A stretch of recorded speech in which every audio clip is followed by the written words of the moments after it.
Kasi France Tema un peu basi ba mon éclair tena gloyo langue depuis baloba solution ezo maté parce que o yangana anya Kofi Olomide ko baloba ko tuma ye na sindi mais so tuni ba mutazara te tu vois mais o yanga akimbe se bo bingana anya bo yebili bala na ye.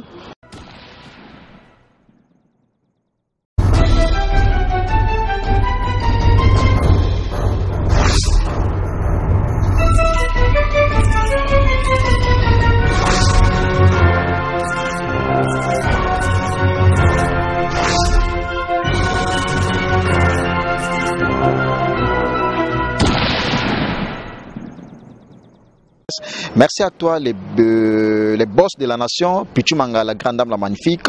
Ce jour, je reçois pour vous un confrère, il est aussi né de la profession, patron de la presse aussi également, la personne de Freddy Akimbe Mwana Palin, avec qui on va en parler avec lui, on va décortiquer concernant des actualités qui nous attendent, mais au moins, laisse-moi remercier l'éternel code mondial, le seul et l'unique code Yamboka Willy Mouchenifia Petinaye. Et une information très vite, je vais vous informer que l'artiste musicien Gilles Tsungani est en train de préparer un album qui s'intitule Sans Pitié. Il va chanter aussi l'éternel code mondial Yaouli Moucheni. C'est un artiste qui vit à Lyon. Alors, comme je l'ai dit tantôt, je reçois pour vous Freddy Akimbe, à qui je le salue déjà. Bonjour. Oui, ça va.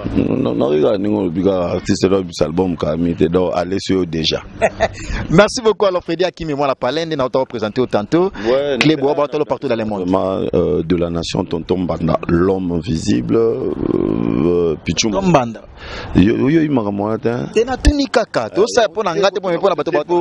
Comment on a dû aller l'autre? De la nation Tonton Banda, l'homme invisible. Pichumanga ya chéri ya qualité ya pembe et puis na baknyo surtout bandima ke Clébois et ça l'a toujours au top na oyo yanga ko voix Kimbe mageba makofi mais tout ça toujours en vie. Vous avez toujours envie, parmi les têtes au Sala qui Clébois, quand même, Moussa Lessa Magitoko, on peut citer aussi les noms de Freddy. Mais oui, bien sûr, quand même, toi tu as quand même. Toi tu as quand même. Tu as la l'aise des Freddy Akimbe aussi, a du nombre et au moins, dans les fidèles internautes. On a compris quand même. Mais quand on explique quand même, on a par rapport aux Zalaki, au Salapé Chemin, on a quand même, mais au moins, par rapport à Batonio Stoubatalo partout dans le monde. On a bien Clébois d'abord, état d'esprit. Tu vois, n'est-ce pas dans le site où on a mon l'air yé. Si on comment considérer yo, net kaba bisouné et aux alara. Malgré que na force TV 243. Oh yo mogopé. Précisez-moi bon. Ezaka ya Clébois. Bino boyeba. Force la Clébois kaka. Oh bino boyeba ratin. Te na tuni peto yeba pika. Ya lobité. Et tonton yo ça na tonton Banda. Akimbe, okomo peser trop. Awa tikela batu. Ba branche ya Clébois. Yo kende kuna za na Force TV 243. O lelo chaîne YouTube Moussousou car na kata Force TV 243 et baki sami komi Force TV 243 News. Batromi wana deux chaînes oyo ebimai na kata Clébois. N'habitez sur comprendre. Très bien. C'est-à-dire, tout ça la différence, il y a Force TV 243, na Force TV 243 News. Il y a un monique, l'air Akimba Kei. Sorotali travaille où Akimba Sara na Force TV 243. Quel que soit Anya Star, quel que soit Giovanni, quel que soit Glody. Aux hommes comprendre, quel que soit dire au monde que tout ça identique. Na Clébois, c'est-à-dire tout n'aura bêtiste, tout n'aura bleu répété tout candidaté, mais tout ça ramamosa en réglo. Ce cas où le roman sous les moments la vidéo mon boeleki oh loko ils a bien ils a ouais en toi tout mis ça monter tout long là on bat voilà la carte déontologie voilà et on a vu Clébois état d'esprit.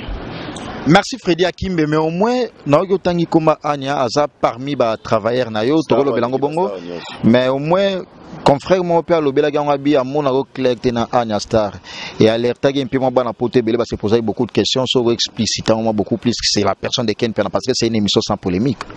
Kasi France Tema un peu basi vraiment mon éclair tena gloyo langue depuis baloba solution et zo maté parce que o yangana Anya Kofi Olomide ko tibaloba ko tuma ye na sindi mais so tuni ba mutazara te tu vois. Mais oyanga akimbe ce bobinga na anya boyebi libala na ye il est bien yanga pe boyebi anya sola kitoko na madame nanga. Qu'est-ce qui se passe oyo bokene ko mona blo ya on moni blo là et pas le belanga rien ngaza pe ninga na pa mater po ba ken piana ye pe quand même la pe baba chroniqueur ba sala recherche mai ninga na pa ma po mpepe so ye mai ninga mbisi pe so ko legina kati ko ninga voilà. Merci beaucoup Freddy Hakim, mais au moins par rapport à Batonios tout balobela non Freddy Hakim na ken piana boyo kana raté hein nanan ken piana te yi ba kamana na tuni kaka tuni on ba camarade nanga ina ebi bangoti voilà ce na tangelo ba camarade nanga oyo ba baza so ina otali bango boye yo omonika lokumo yo pesaka ya wuli musheni code mondial ka ende po omona bango ah bonjour boss, ah bonjour prêtre, ah bonjour tantine, honorable Patrick Mouyaya camarade nanga ami de l'école. Mais la tuni bateau na question la simple. On a bi baba touté non keneleo. OK d'accord. Héritier Watanabe. C'est le chanteur. Champion na bango. Champion na bino loba ya bino. Bon, champion na biso. Ah OK d'accord. Masalanga. Tantine moko boy so tali so moni bolobi oyo. So azamo sa ministre, ya premier ministre était ya président de la République. Agnasta. Paola Rachidi. Wana yo n'importanga. Et na yo tantine. Anya camarade nanga te. Un travailleur na yo. Eva Liquide.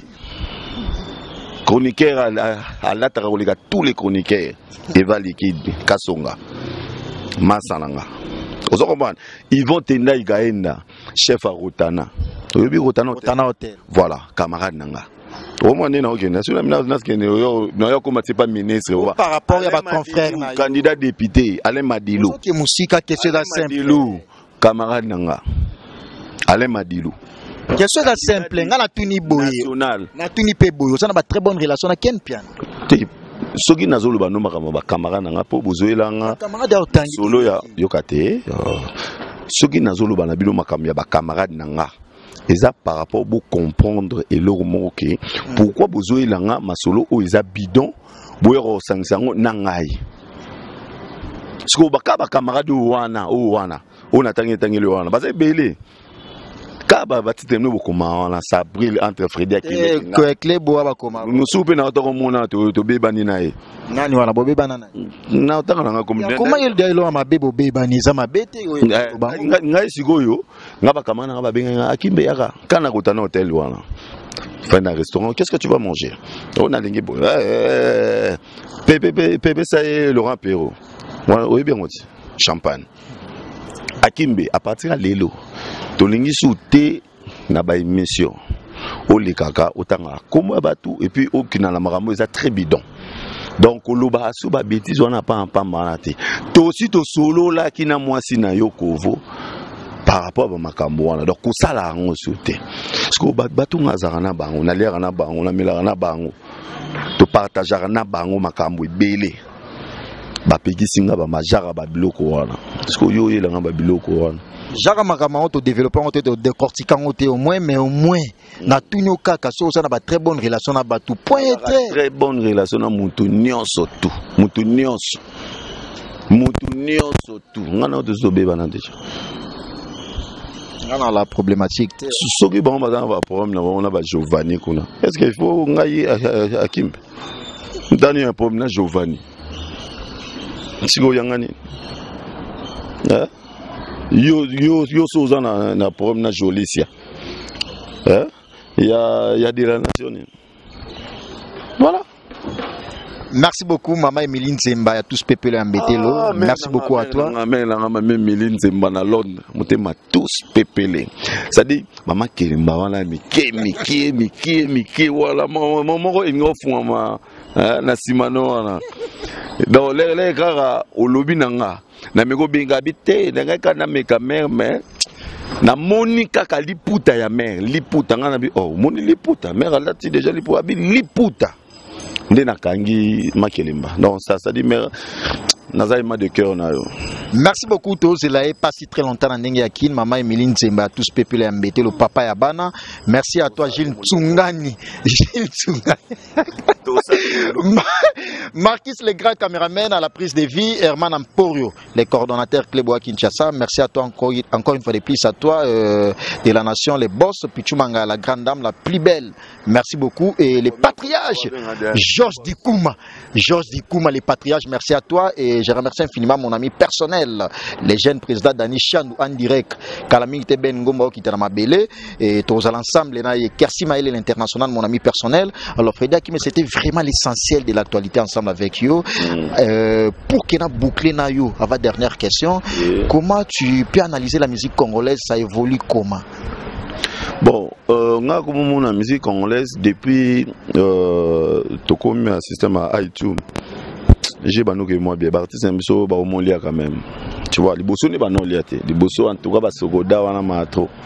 Mais si ko vraiment au monde a marqué moi moi jeune moko bobe ya mo na coin abeti moi bon ne moko à côté on a ligne boye ba tu pe babini ozomona pour les bosser mais zaki pour que na bon il faut yebana faut ba yeba komona yo il faut boy mais musique congolaise sikoyo toloba ça va siko pour kala mingi te bo c'est là donc ça va vraiment la polémique est aussi autorisée la polémique non yo quand pour polémique ça dire quoi polémique ezala kaka ke ngana sali boye et non totoloba kingana sali boye ngana sepe na ngote na bi ye sali boye simbi ngapi na beta ozomona musupe zara ki note olongwe kleboa aucun rôle va n'importe quoi ndako nyonso to bayebi ke nyonso fana ndako mo boye matata ezanga te koswana bani bala mpezara mais sikoyo bablo wango zara les beaux travailler nous ensemble ma bezo leka au bomba aux malamu au lexa liboso si jour yo longo ozu ma be wana kala wana ndio ina liboso publier on le roi net karazene mais pas polémique na bango na habiter banane basa polémique. Alors, on a une question à pas mater parce que phénomène que papa, ou on a papa na sur les plans musical. Avant qu'il n'a posé question, on a papa dans le monde musical à Zala. Papa dans le monde musical à Zala. Est-il permis Massanayo? N'est-ce pas permis Massanayo? Encadré dans le monde musical bazali. Mais à terme, moi, je comprendre, peut-être comprendre, on a dit mais au moins, question est que Massanayo, héritier ou Atana, bien ou rançon, bah ça peut polémique. Bah ça va polémique, hein? Yo tuni bako sala ngo eza autorisé on déjà permis bakoki ya on a bi bakoki ko sala ngo te bakoki ko sala ngo bo ça on est nini pourquoi pas sala ngo so eza loyal te bako ça atayo mo donc mundo wa ngabone azawa nga héritier watanabe yazo calculer que akeli boso le roi de la forêt azo beta o yazo beta wana papa donc tant on est athée tout ça bango ba polémique té tout qui na ba bêtise té tout lingate qui note oh moni mama polémique héritier nga depuis na fana non on héritier le ba mabe a raté siko le roi de la forêt pas en tente au cas et bimbula le roi de la forêt à l'égal et émission ndegolanga Tenga m'a posé ma question, expliquez nos cas. Tenga pe na bosani, na nena se rappeler mbulo aleka dans année ou bien mois aleka émission. Et Oumeli. Et Oumeli donc babeta bloc en termes de ça maramna. Par rapport au monde à bana na bango c'est-à-dire to tchana à l'exemple de Sankara leki na TV ko lobela kombo héritier peut-être na ndenge mo boya polémique. To lobela onde. Masana. Mais Masana est quoi leader? Oh, leader kasi na groupe na hit. Et ça quoi Patrick Mouya camarade ngati mais azanan honorable vous comprenez héritier camarade ngati aza président groupe na leader na hit sikoyo balukumba ba valeur ngana opesa et ça ba ndenge te note afani na ba travailler ngana ya oh bomono what zone de bien na beta non na opesa valeur na do ndenge za wana baba masaba yebani. J'essaie de comprendre Babilo Sankara loba pour héritier na ba yebani. Nabi na yo Sankara mo na bandal héritier mo na bandal. Yo pe mo na bandal. Oui, oh musique Merci beaucoup, on poursuit, mais au moins une question par rapport aux les Kainga Bouymenaba dans Zongelayo, obi presse en ligne et comme au Béba. Par rapport et baby, par rapport à quoi il y a presse en ligne et baby, parce que c'est une presse aussi reconnue et ça système mogo au bâti la biso pour que faciliter bateau baza partout dans le monde. Le gars là Gilles Tsungani baza partout dans Balio ba la biso, ba tonto Tiamuna Palace, ba la biso na Londres, ba Nicole Tiamuna na Paris ba la biso, le gars là Madame Kovo aussi ba la biso à l'étranger. Et ça système mogo et to bengango ça important au ba faciliter pe non presse et ça la propager partout dans le monde. Alors pour na yo comme on a kolobake et baby. Ça dit à quoi? Ça dit à que tout ça qu'on évolue, tout ça bâti ça la stratégie n'a bisoté. Tu vois, tout quand on a ici gamin, ici quand on a biso mongo, ils animent. Au moins il y a une mikolo toi en actualité politique. Ok, noté batu tout bozi la maman ba élection, batu tout bazoze la maman ba transition, batu tout bazoka ba maman les gadeni. Parce que ba chaîne YouTube oyo tozana ngoi bela ba bazana basé na maram genote et Brator pourquoi jiba salika kaye tozomona quoi Frédéric Kimena Ken Piana voilà tozomona donc tout ça ko évoluer té to rekan na ba polémique ya buzoba inutile makambo zanga tina ok non et biso moko to bima bazoba sans le savoir tu vois ça la business au liambongo mais les au liambongo ils assurent business mon ya qualité bosa ngo tekinote au moins ba blogo ezara to fandi bo ngana yo to ni ko baba ba n'importe quoi ya au moins ni nza wana ngana leke ngane ngako tunaza boye au moins yo na leki yo ozelongi mabe ozaboye au moins ba blogo wana tu wana hors déontologie journalistique et bandi ko sila yango mongo malembe mais s'il est et si les phénomènes en ont parce que fictivité kotaki trop ba guerre d'esprit ba rancune buzoba oyo to uti na ngondam sudo fana na moi terrasse mon boye allez les gars to bebani na yo ngana na ngona na liboso caméra na ningo ngoni bakali wana kutuko mudamu kuse bongo na kene wapi wana na fingo directement te na lobby directement, mais au moins une question par rapport à collectif et bimimo et belé à bisope la presse, journaliste à presse en ligne, au moins équipe nationale, sélection de la presse, la police de la presse et tout. Donc collectif ou en tout. Est-ce que ça peut important et ça la presse? Zéana si ça m'a ramené au babona yawana.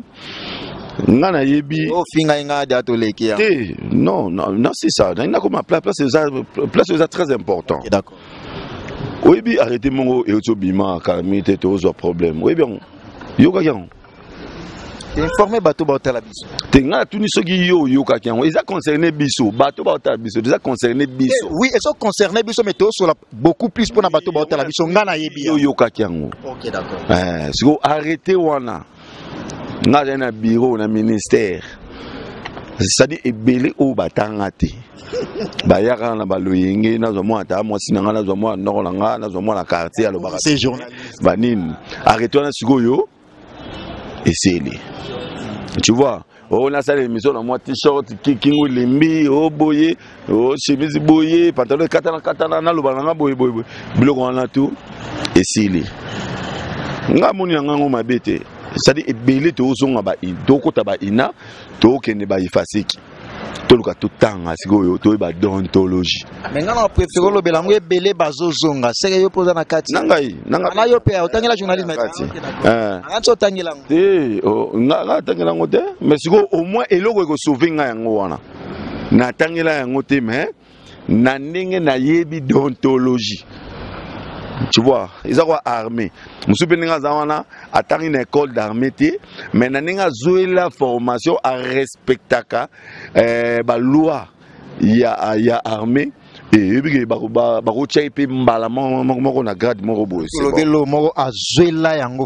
c'est déjà ça, c'est ça éligible par rapport à la formation. Nanga na yo.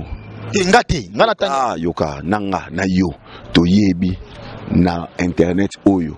Et loko et o epusaki ba musicien ba mo benga biso ba koni foti ba mo benga biso ba bidon ba yebi pe ba yo zo mona mobali yo ye ko sala émission net mo na kutana na ye ayo yamba nani Robin Mundebu ateka na zandu babengera kondela ateka na zandu babenge allo kende kuna Robin na studio ayi mbangu ka ni wana bana na Robin mo atabi yo ni mto yambanga isimba de ozoko man wana sigo ba côté mibali donc tout ça d'abord propreté tu ba ilo rolata te tu ba akaboye français pe tu ba te tozi côté basi bozo kende gosa msana bino bon ce qu'on a le bika boye comment akima lo ba yibo français pe ba soye ba yebi français te ba boté belé non spe mobulu ba komi susu invité avant andima o yambaye il faut bimana yo na basi na bida yo ba bêtise et ça met trop.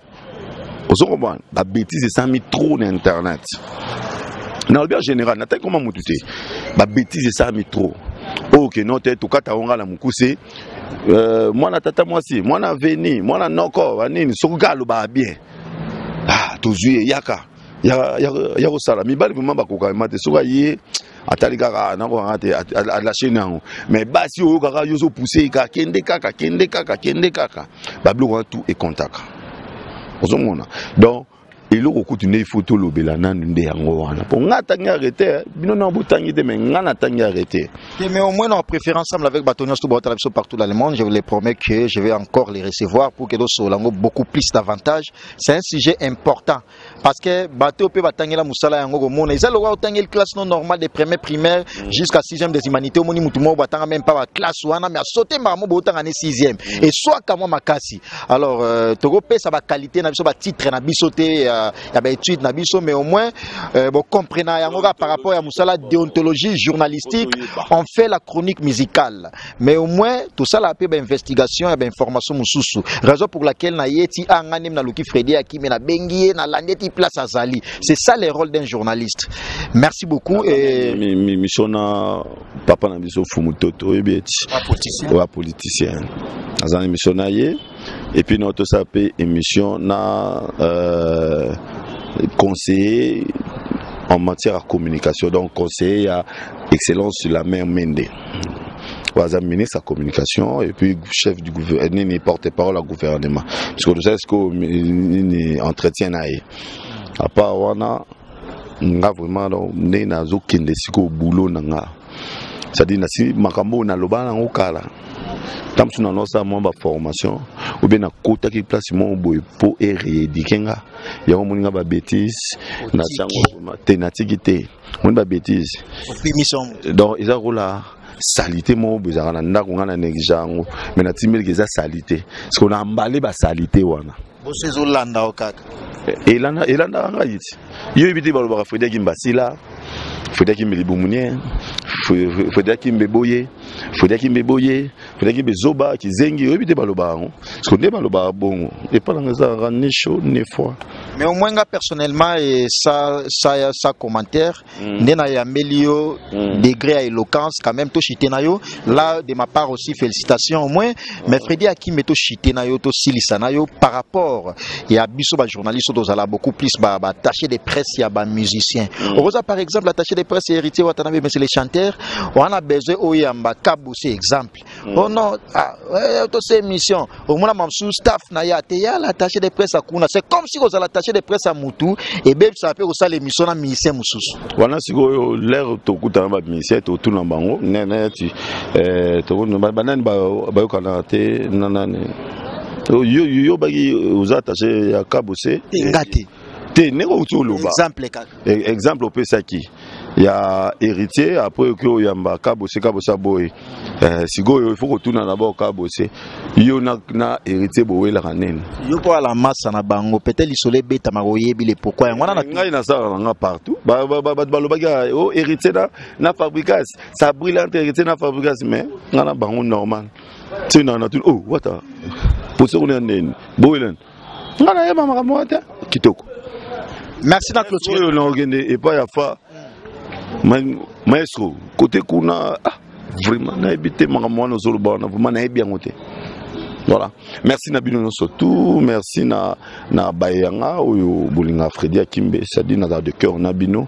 Merci na na madame nanga Kokovo Kimbe et puis ya Willy Mouchen code mondial choisi Matata en céleste et Mamé Miline Zemana Londres Alain Matumona Atunio surtout au Balinga Fredi Kimbe bo s'abonner garage ezalongo bien hérité au moken de tozelayo dans ce précis monisiko baba masalanga bango wana vous comprenez Ange Kimbe moninga bon ya Yannick Weber Yannick Nzanga Iboki Vula et puis Londres Mobimba na Londres ça de Kernabino donc.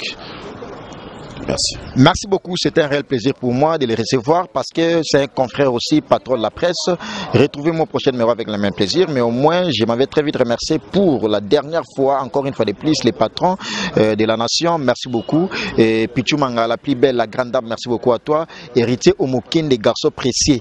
Yakala Kala Oebi Mambango, Kenny Mbumba, arme lourd, l'homme de double Rolex en or, mon ami personnel Kenny Mbumba, le jeune président Dani Chandou, Tonto Tiamouna Palace, Nicole Tiamouna, merci beaucoup à toi. Et je remercie infiniment l'éternel code mondial, Yaouli Mouchen, Via Petinaye, merci. Marquis, merci pour de belles images. Et Mamé Miline Zemba, il y a tous peuplé embêté, le calamité de la Katamabele, merci à toi. Au prochain numéro, avec le même plaisir, toujours, continuez toujours à s'abonner sur notre chaîne YouTube internationale, cleboa.com, avec Prince Bakal, l'espoir de la presse. Au prochain numéro, avec le même plaisir. Au revoir.